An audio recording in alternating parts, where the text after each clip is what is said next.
Meradang-radang di ladang bulunya, mencanak, tegak terpacak, dilentur patah dibentuk payah.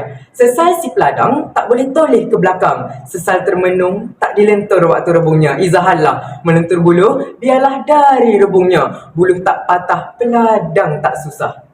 Hadirin, hari ini saya ingin mengajak anda semua duduk semeja, berbincang dari hati ke hati agar segala perspektif yang ada dalam diri dapat kita tolak tepi, tinggalkan sepi.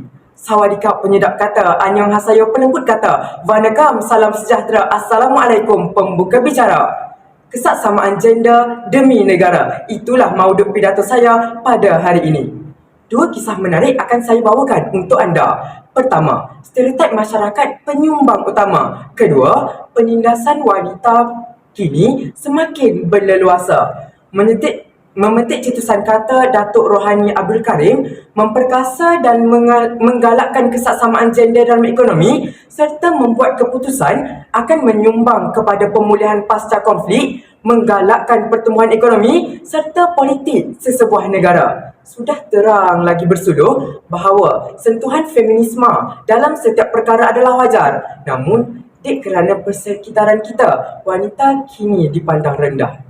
Menurut Kamus Dewan Bahasa dan Pustaka edisi perdana, kesaksamaan gender boleh ditakdirkan sebagai lelaki dan wanita, kanak-kanak perempuan dan lelaki menikmati hak-hak yang sama, sumber, peluang dan perlindungan. Ia tidak memerlukan anak-anak perempuan atau lelaki mahupun pemuda atau pemudi dianggap sama mahupun dilayan sama rata. Demi negara pula membawa maksud, jika lelaki dan wanita ini boleh menikmati hak-hak yang sama, sumber, peluang dan perlindungan, maka ia akan memacu negara unggul untuk memastikan Malaysia dapat berdiri sama tinggi dan duduk sama rendah dengan negara-negara maju yang lain.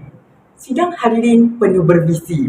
Menelusuri indikator saya yang pertama, di bawah lembayung kata, stereotip masyarakat penyumbang utama.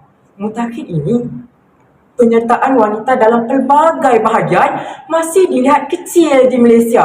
Keadaan yang agak tidak menyenangkan ini dapat dilihat pada indeks jurang gender global dengan Malaysia memiliki sekadar skor 0.68.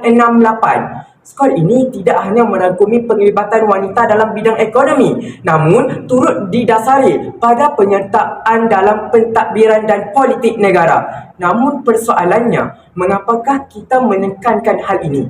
Ini kerana ramai kaum wanita yang berpotensi tinggi pada hari ini di Malaysia tidak dapat menjadi pemimpin kerana mentaliti rakyat Malaysia yang berfikir hanya kaum lelaki sahaja yang layak menjadi pemimpin. Sebenarnya, kaum wanita ataupun kaum lelaki tidak mempunyai banyak perbezaan dari segi pemikiran. Namun, mengapa lelaki lebih dipilih menjadi pemimpin berbanding wanita?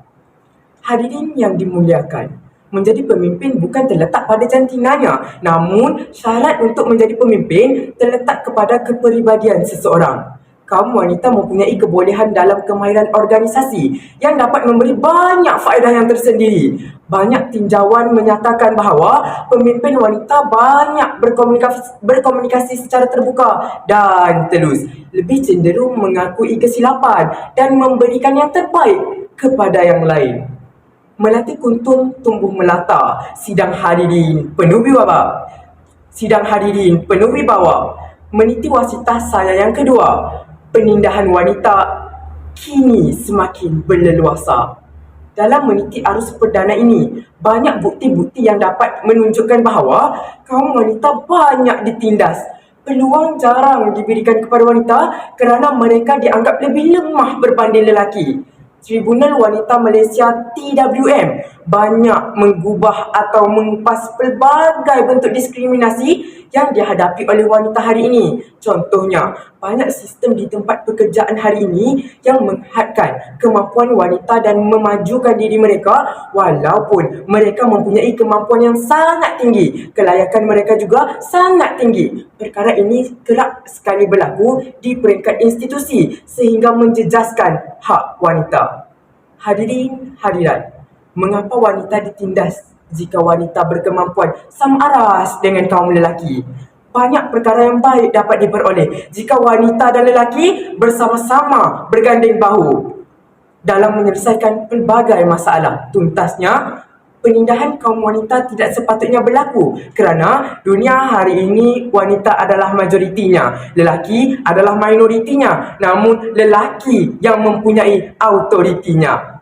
Hadirin penuh bervisi, sebagai penutup wadah bicara akhir, ayuhlah kita bersama renungkan sampai bilakah Malaysia harus berada di takut lama. Kita seharusnya menghapuskan diskriminasi gender ini dalam negara kita. Hadirin, bayangkan jika diskriminasi gender ini terus berlanjutan, kemungkinan ibu, kakak atau adik kita sendiri juga menjadi mangsa kepada ketidaksamarataan gender ini. Ibu bapa juga memainkan peranan proaktif untuk mendidik anak-anak sejak dari awal supaya tidak membiasakan diri dengan diskriminasi gender ini.